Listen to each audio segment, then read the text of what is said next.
So in the last 10 years, lap dancing clubs sprang up on our high street. Soft porn went onto the middle shelf. Plastic surgery rates soared. Food disorders soared in women.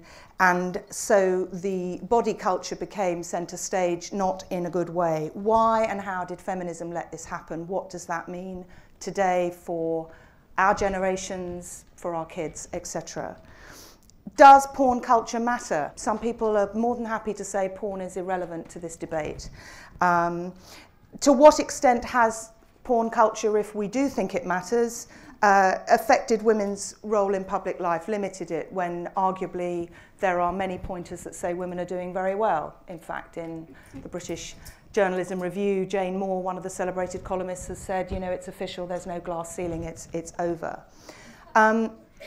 Is feminism therefore something of a tainted brand, or is it just an over-branded brand? Do we need to bring it back? Do we need to rehabilitate it?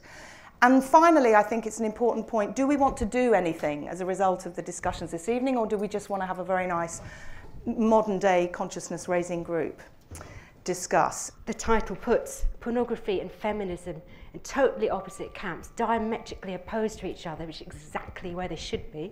We can maybe talk about that later to people who think porn is feminist and porn's great and lovely. I've been thrilled to see the government, the opposition, the London Mayor, either published or on the brink of publishing absolutely visionary strategies on how to end violence against women and girls. And every single one of them go on and on about the media, the attitudes it's perpetuating, the normalising of the porn and sex industry, sex object culture. So really, I think we're on this brink of a tidal wave, almost. In this matter, what ultimately aids us in defining what feminism should and should not be is to forget feminism for a minute and simply apply this question. Is this polite? I'm going to talk about Britain specifically, but are we, as a bunch of 60 million people on an island, playing nicely with each other right now? For instance, rooms where women stand on podiums and take their clothes off while clothed men sit there passing comments and rewarding their favourite naked and silent women with cash, that does seem a bit thoughtless and impolite. Women who, in a sexist world, pander to sexism to make their fortune are Vichy France with tits. If you are 32 double G, waxed to within an inch of your life and faking orgasm, you are doing business with a decadent and corrupt regime. And calling that a feminist icon is like giving an arms dealer a Nobel Peace Prize. We are really sick of going into newsagents and you have these lad mags, a child's eye view, and they have stuff on the front cover which when I was a child you would only have seen in a porn magazine on the top shelf. But what struck me is that, you know, there is a real wish and a yearning out there from ordinary women to see some sort of resistance to the pornification of the culture. From where I sit, this is so well integrated into girls' experience at this point that they themselves are enacting something to do with turning themselves into objects and pornographizing themselves.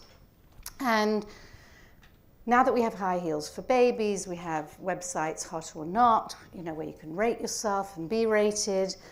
We have labiaplasties being marketed to Western girls very, very early on. It's part of girls' experience, and then the experience of femininity, that this is the way to be. Some women will always want to dress, how I would describe it, a bit slaggy. You know, you just want to wear a short skirt and go out to a club and that's just, and wear the eyelashes, and that's fine if you're happy, if that's how you feel you want to dress, that's great. But it's the monoculture of that and that being the look that's the problem. You just need to have more options, more women wearing ridiculous things, more women in period costumes and making their own clothes and wearing hats that look like polar bears. Just a bit more choice. There are slight cultural differences about attitudes to appearance, actually. They're not as big or as stable as they should be because of the kind of homogeny of Western culture and so on. But in Hackney, in Dorset on a sunny day, you can see girls strutting their stuff in short skirts and botty riders and whatever else, about 4 times the size of those people in Vogue, and they feel good about it. And I don't think that's a bad thing. In 1994, in Crown against Powell, a man in the gallery in court wolf whistled at a lady juror. The judge called him down and slapped him in jail for 14 days. He appealed to the Court of Appeal, who upheld that both that sentence and the length of time he had to spend in the slammer. The point I want to make is this. If in frankly, one of the most patriarchal systems we have, the judiciary, if we can achieve that kind of just there is a time and a place for it kind of stance, why can't we do this in the ordinary course of our daily lives? Hi, we're having a big debate on Mumsnet at the moment about whether we should embark on a campaign which challenges retailers not to sell products which prematurely sexualise children. And one of the big arguments against it, the majority are in favour, is actually retailers say to us, we only sell it because parents want to buy it. And I just wondered what your take on that was. I mean, I know what my take on it is, but I'd like to go back to my community with what the panel said as to why we should pursue this campaign when, in fact, you know, if there was no market, it wouldn't be happening. Are you pro or anti censoring it and taking it off the shelves? God, I don't know. Because that actually...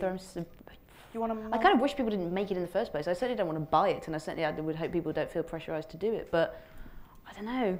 I mean, are pretend high heels that bad for kids? I mean, or, you know, For babies they are. Well, yeah, no. For walking wise, they are. But are we talking about politics or just practically? I would say sorry, but absolutely go for it.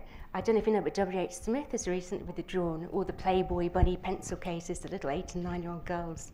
It was totally aimed at them, whatever they said. Let's have a little vote here. Who thinks that kind of basically sexy toys that, you know, prematurely sexualised should be taken off the shelves? I think that we should really be talking about this atmosphere, the fact that it's pushed in our faces all the time. We need to sort of fight back against this and get the sex industry put into sex shops, not next to the, you know, buying your topic or whatever. And I also wanted to talk about, just briefly, about somebody saying not all men are bad. Of course they're not. You know, lots of us object activists have partners, male partners, there are men involved in it. And so I'm a little bit offended that somebody would assume that we think all men are bastards. We've been talking about the web a lot as a tool of oppression. How can we harness the power of the internet to use it as a tool of liberation, celebration? I lived in America last year and watched young feminists harness the internet in a way that I've never seen before. They were galvanized, they were innovative, they were fantastic and incredibly inspiring. I think there's a similar groundswell, looking around the room here at the age demographic and the kind of, you know, vibrancy of who's here, to really do that here. What we need to do is actually fundamentally change our society and our culture in a range of areas so that women and men as human beings are equally valued and treated with equal respect. And then for whether it's porn, whether it's entertainment, whether it's the media, whether it's in education, they will be represented and treated as such. And I think that is the way forward. Well, that is a good moment to come, I'm afraid, to closing remarks, because there's a little rustle of restlessness here and we could, in fact, be here forever otherwise. So, Susie, what's your closing point? I think the longer I've listened to this discussion, the more that I want to divide. I don't want to call porn and sex the same thing. I might want to call porn violence, and I might want to call sex something we really don't yet understand. Just more choice of things for women to be and more politeness in people's acceptance of where we are. Yeah, just generally just ask yourself, is this polite? And I think generally if you look at something and it's not, then that's probably not a good idea. And more choice for what we can be. I'd like to say thank you to everyone for coming here today. Fantastic questions and really thought-provoking. Thank you to Julia, who's been a fantastic source of support. Thank you for hosting this event, which has been fantastic. Thank you to everyone who's donated to Object as well. And if you'd like to find out more about us, there are a lot of people in T-shirts, and there are other people not in T-shirts, with the kind of the posh end of the market, I guess. We've got little badges on. Just talk to us, find out about what we're doing, how you can help, how you can support us. Well, this has been good. This has been great. Thank you all.